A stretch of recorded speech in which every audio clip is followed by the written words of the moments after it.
Salut les bien-aimés en Jésus-Christ et bienvenue à WIFDU, notre communauté qui lit la Bible ensemble pour connaître les promesses qu'on a en Jésus-Christ, notre Seigneur, notre Sauveur et notre espérance. Nous continuons avec Hébreux chapitre 6.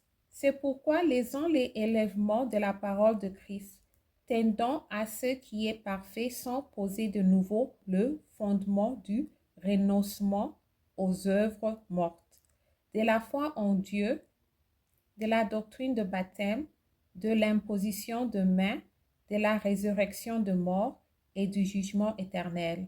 C'est ce que nous ferons si Dieu le permet. Car il est impossible que ceux qui ont été une fois éclairés, qui ont goûté le don céleste, qui ont eu part au Saint-Esprit, qui ont goûté la bonne parole de Dieu et les puissances du siècle à venir, et qui sont tombés soient encore renouvelés et amenés à la repentance, puisqu'ils crucifient pour leur part le Fils de Dieu et l'exposent à l'ignominie. Lorsqu'une terre est abreuvée par la pluie qui tombe souvent sur elle et qu'elle produit une herbe utile à ceux pour qui elle est cultivée, elle participe à la bénédiction de Dieu. Mais si elle produit des épines et des chardons, elle est réprouvée et près d'être maudite, et on finit par y mettre le feu.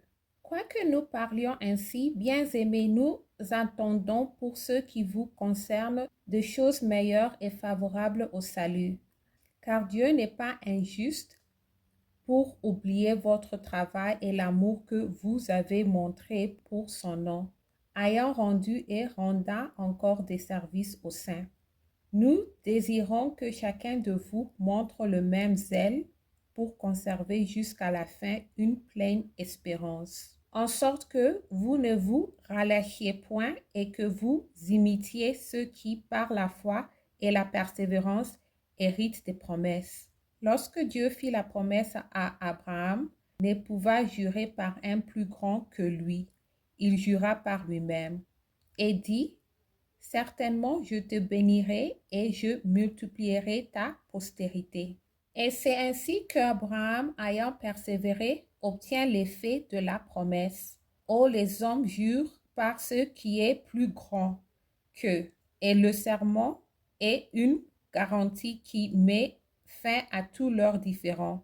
C'est pourquoi Dieu, voulant montrer avec plus d'évidence aux héritiers de la promesse l'immutabilité de sa résolution, intervint par un serment, afin que par de choses immuables dans lesquelles il est impossible que Dieu mente, nous trouvions un puissant encouragement, nous dont le seul refuge a été de saisir l'espérance qui nous était proposée.